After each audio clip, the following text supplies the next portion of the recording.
BPL Bangladesh premier league নিয়ে সাম্প্রতিক প্রকাশিত একটি রিপোর্ট ফিক্সিংয়ের সাথে সংশ্লিষ্ট ক্রিকেটারদের নাম উঠে এসেছে। Bangladesh cricket board anti corporation unit ACU সন্দেহভাজন ক্রিকেটারদের একটি তালিকা প্রস্তুত করেছেন, যেখানে কিছু দেশি ক্রিকেটার এবং ফ্র্যাঞ্চাইজির নামগুলো উল্লেখ করা হয়েছে।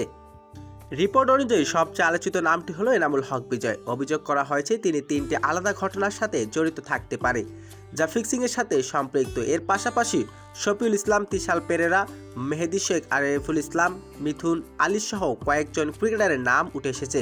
কিছু ফ্র্যাঞ্চাইজির নাম সন্দেহের তালিকাও রয়েছে, যার মধ্যে রয়েছে দুর্বার রাজশাহী এবং ঢাকা ক্যাপিটালস বিশেষভাবে আলোচিত হয়েছে।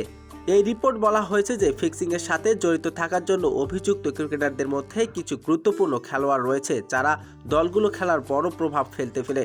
তবে রিপোর্ট উল্লেখ কিছু এখন প্রমাণিত হয়নি। এই রিপোর্টের দাবি করা হয়েছে যে তিনি পুরোপুরি নিশ্চিত না হয়ে এই তথ্য প্রকাশ করেননি। এর ফলে সমর্থকরা এই রিপোর্ট সত্যি নিয়ে সন্দেহজনক।